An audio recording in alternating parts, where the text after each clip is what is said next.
It's Red Reign right here on your classic metal show from their Chasing Shadows relief with Not That Way.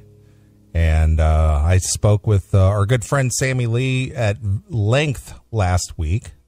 Wow.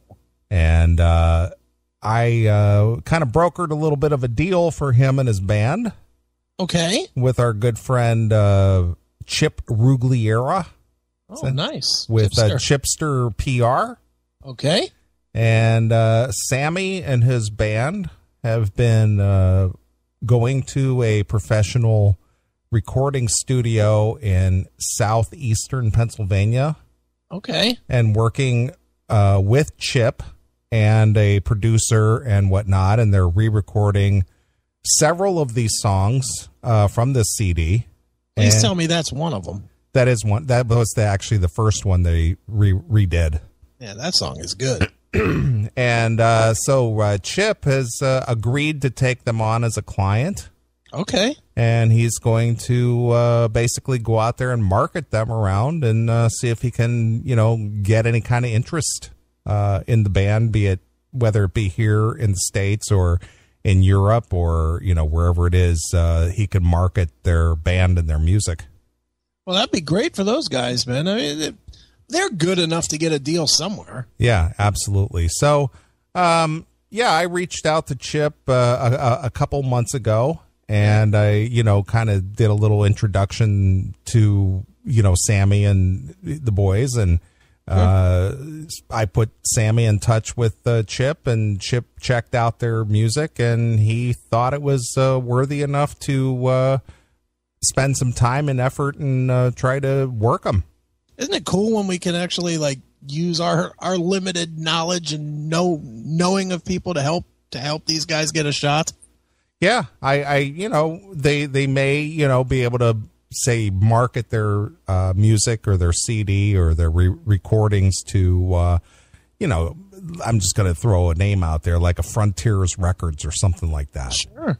And have you ever had one before, like friends that you ended up hooking up and then they got a deal with the person you hooked them up with? Well, I attempted to do it on a couple of different occasions. Yeah. But I hate to say it, but it's the truth. The people that I've attempted to help basically flaked. Really? Yeah. That sucks. Yeah. Not to speak ill of our friend who passed away this year, but our good friend long-haired Mike. Right. I tried to hook him up on a couple of occasions on a professional gig. Right. And his, rather than, say, yeah, I'll do whatever it takes. Mm-hmm. It's how much am I going to get paid and how much am I going to get this and how much am I going to get? Yeah.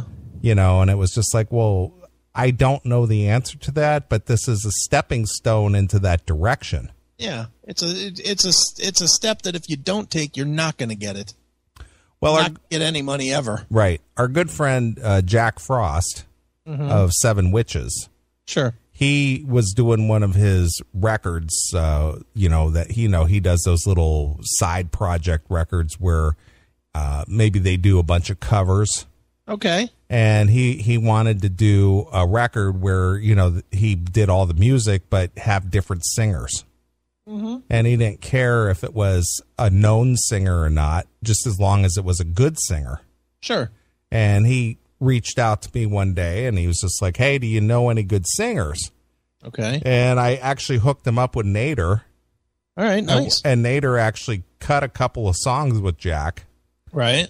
I don't know that they went anywhere, but, sure. Then Jack was like, well, do you know anybody else? And I said, yeah, I got a good friend, Mike. He's a really good singer and so on and so forth. And, I tried to hook him up with that. And instead of taking the deal, to just be on the record and maybe get shopped around a little bit, it was, well, how much am I going to get paid and where am I going to get this and how much am I going to get of that? And it's just like, dude, come on. This is an opportunity that you wouldn't have any other time.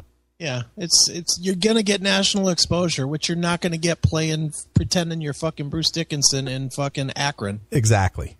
So stop it. Yeah. Go and do the song. And he probably would have got paid for the song. Probably. Who knows? But the know, thing is, it wasn't about the money, though. It shouldn't be.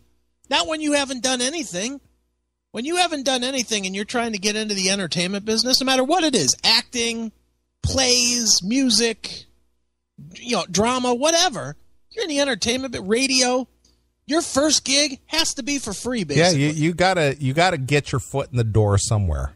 Yeah, you gotta do whatever nobody starts out making big money. Yeah. You no matter what it is in the industry, you gotta fucking be the burger flipper. You do. That's what you have to be. Especially in the entertainment world. Sure. Because there's no matter how good you are, no matter how great you are, there's a million guys better and more hungry. Always. Absolutely. Especially, I learned that especially in radio, when I went to broadcasting school, the part of your broadcast training was that you had to log in 210 internship hours. Wow. And nobody starts as a DJ.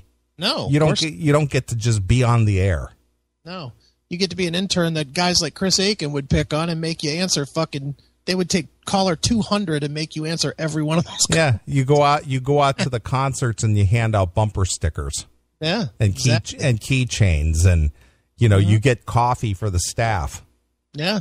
And then if you get good enough, then they might do something with you on the air. They might let you be in board op. Yeah. Yeah, we used to do that. We used to let them board op like at the end of their internship, Matt would let them board op for like the last 2 or 3 shows. Sure. But those guys, I ain't gonna lie, I was brutal on interns. Of course. I mean, brutal. I hated having interns. I always felt like they were a nuisance to me. And I didn't want to answer questions. We'd be in the studio, and you know how I do radio. It's all riff oriented. It's not thought out and planned out, and it wasn't on MMS either. What? It's not scripted? No, You weren't doing bits. No, but we had this one intern. It was this chick. I hated her. I hated her so fucking much, and every time we'd be in the studio, as soon as we finished a segment, she'd be like, "How did you know Matt was going to ask you about that?" I was like, "I didn't." Well, you must have known because you had an answer. It's like, go the fuck away. Right. Yeah, literally, I was like, go answer some fucking phones. Go away. And then she was a chick to boot, so then we had the whole sexual harassment nonsense that we had to be careful of, and I fucking hated her. Right. But yeah, well, I've told the story too about Get Gayer for Slayer. Yeah, I know. I remember that. That's what we did to Jeremy when he was an intern. When Jeremy was our intern, 2 things I did to Jeremy. One was the Get Gayer for Slayer. I made him as the intern listen to phone calls of guys pretending they were gay to hit on Jeremy and had Jeremy pick which one he wanted to go to Slayer with. Then I made him let the guys come in the studio and actually hit on him and feel him up and shit. Right. So that they could win their Slayer tickets. And then I made him go to Slayer with this guy. Sure. Whoever the guy was that won. Right.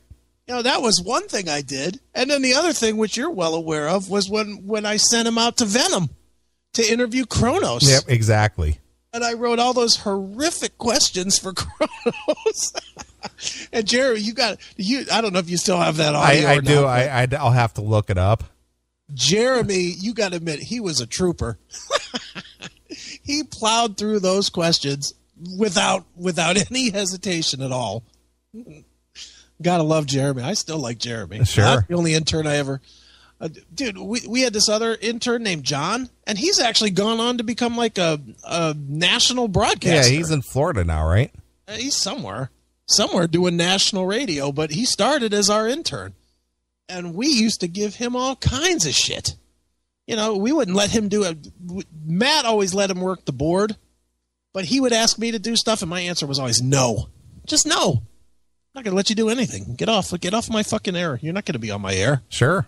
Fuck you. They're barely paying me. I'm sure not giving any of that to you. Right. But yeah, interning is tough, man.